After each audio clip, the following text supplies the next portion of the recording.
Let's get to the story of the day. On Friday, June 14th, 2018, I was finishing up a long workout. I went on a 7-mile hike and performed some heavy lifting.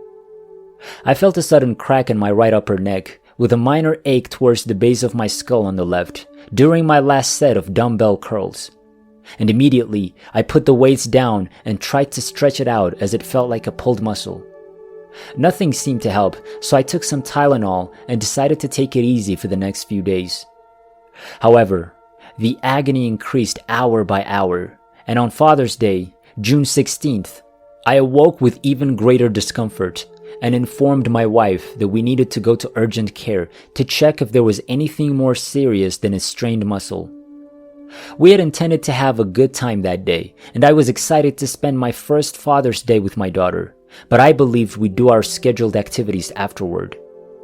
As my wife prepared to go and I was downstairs with the baby, I took my blood pressure because the discomfort was growing worse, and it was pretty high, 180/90 or so. I wasn't particularly nervous or afraid at this point, but I was concerned. After about 10 minutes, my vision began to blur, and the pain seemed like a gorilla had jumped from a skyscraper and was beating me in the head with each heartbeat. I called my wife downstairs, grabbed out my phone, and instructed her to call 911 as my voice slurred and I collapsed on the floor. My vision faded out. The agony was excruciating.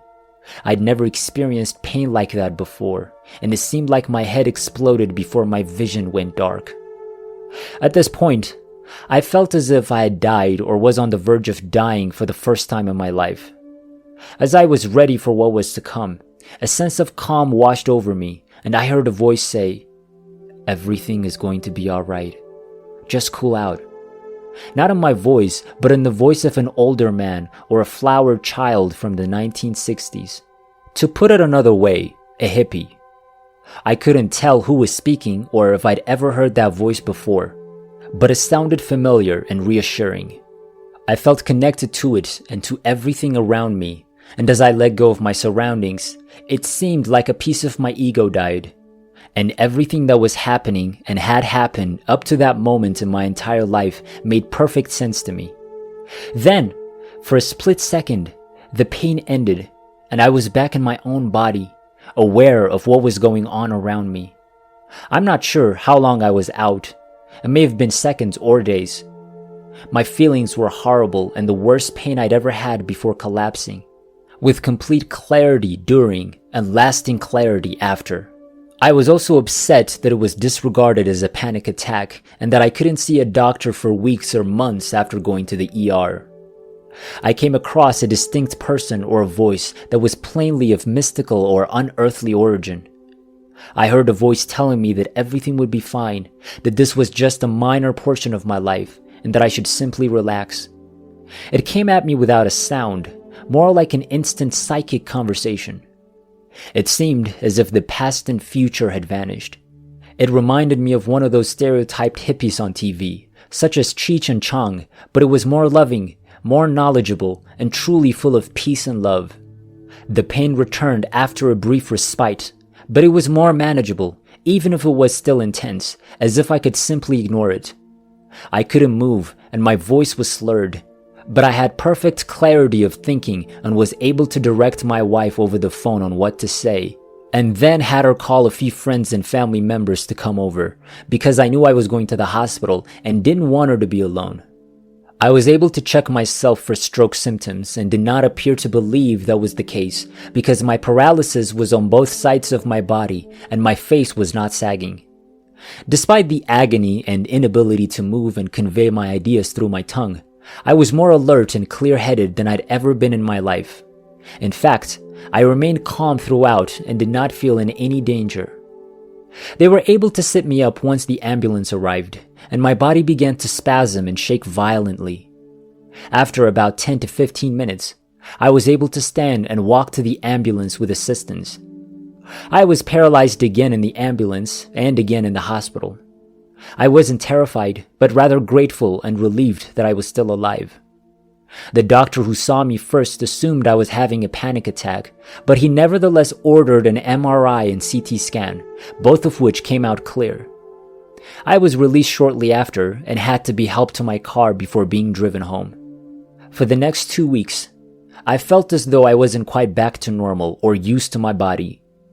Going down the stairs required a lot of thought and the use of handrails, and I developed a stutter during and after that would return if there was too much information entering my head, as if it was short-circuiting. It also took some effort to walk without tripping on some days. I definitely shouldn't have been driving, and I ended up running a couple of stop signs and a red light a few weeks later, so I had my wife drive until I felt ready to resume driving. After 2 weeks, I was allowed to see my normal doctor, but I still experienced lasting symptoms such as stuttering and walking difficulties. It took forever to get in to see them.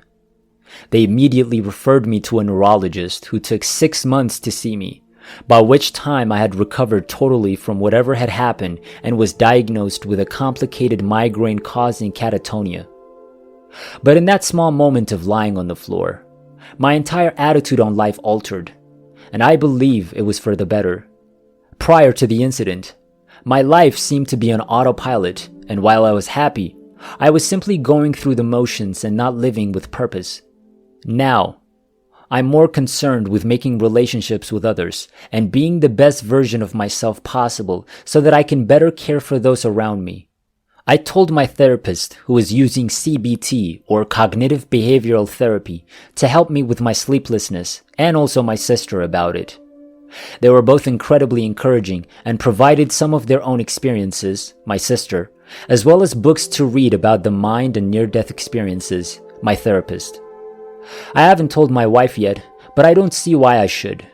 It was a painful experience for her, and she's still concerned about my general health.